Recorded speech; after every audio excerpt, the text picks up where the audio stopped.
The Situation Room with Wolf Blitzer, weekday afternoons at 5 Eastern on CNN. Let's talk a little bit about this latest article or blog that you wrote, because it sort of jumped out at me. You said you don't want the Islamic Cultural Center to be built near Ground Zero. You want it to be built on Ground Zero. Tell us why.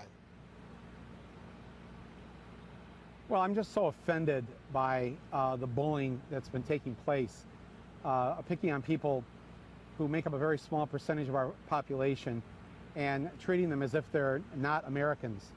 And they have every right to be in, near, around, at Ground Zero as anyone else.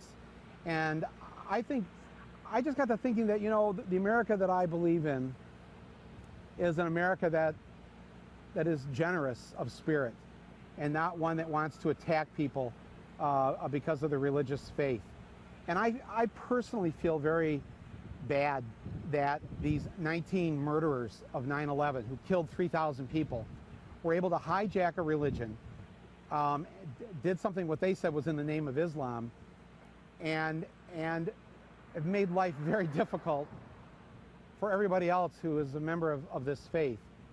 And I thought, what better way could we, those of us who are not of the Islamic faith, do to show our fellow Muslim Americans that we so understand that these murderers hijack their religion from them, than to help restore the good name of their faith right there at Ground Zero.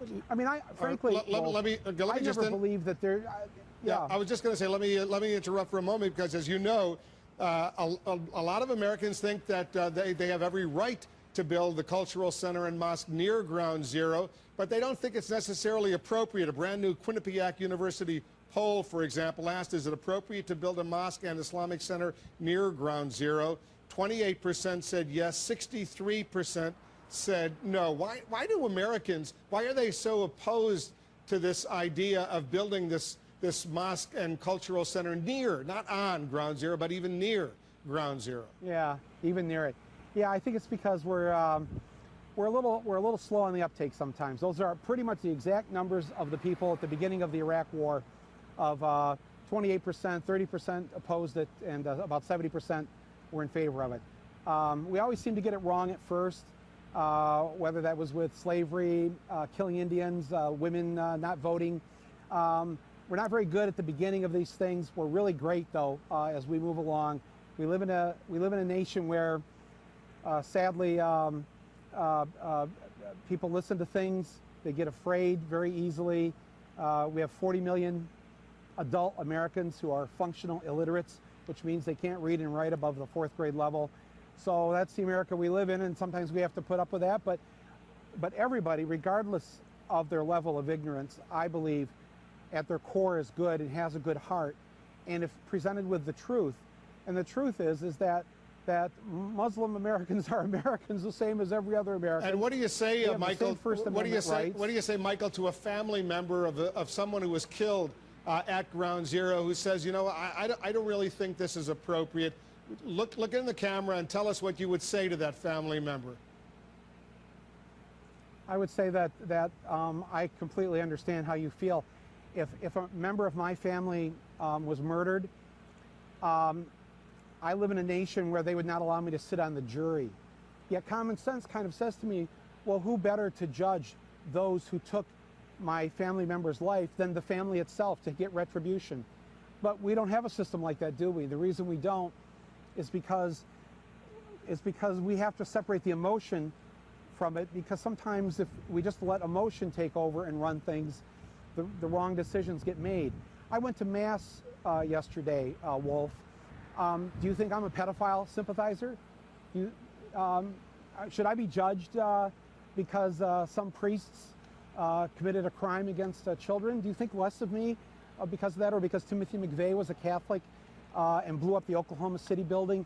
Should a Catholic church not be allowed anywhere near the Oklahoma City building because he was Catholic? I got to tell you, I remember the very first presidential election. I was 6 years old, John Kennedy versus Richard Nixon. And I remember, as 6 years old, hearing all this stuff about if Kennedy was elected, the Pope was going to run the country. And I remember feeling like there was something wrong, there was something bad about, why was I bad? Because I was Catholic. And this is our history, and we have got to stop this.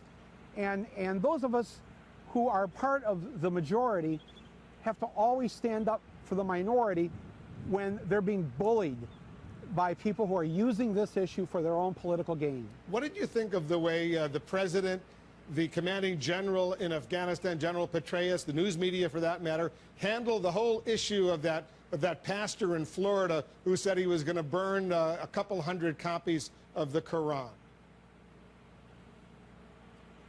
Well, it's never good to have our general saying that we're afraid of anything. I mean, I got a whole other thing about that. We could do that, take another show on that. I just think when you're talking about burning the Quran, let me just point out again to my fellow Americans, 80% of whom don't have a passport, never leave the country, never see the rest of the world, don't know anything about what's going on. You know, I've had the good fortune to be able to get out of here and see a bit of this planet we live on. The Quran has 25 different mentions of Jesus in that holy book. 25. They consider Jesus a messenger of God. Why would you burn a book that beautifully mentions Jesus at least 24 times? I mean, how many Americans even know that? It really is just it just seems so crazy to me, and I'm fed up with it, and I just felt like I had to take a stand and say something about this. They're, you know, Arabs, Muslims of this, you know, they're 0.6% of our population. Whenever the angry mob turns on a small group, it's best to know that when they're done with that group, they're off to the next small group. So everybody should think about that, because we all belong to our own ethnic groups that either came to this country by choice or whose ancestors were brought here by force as slaves, or who were here originally as Native Americans. But that's the melting pot of who we are, and we should always stand up against the angry mob when they're trying to take away a basic inherent right of anybody in this country.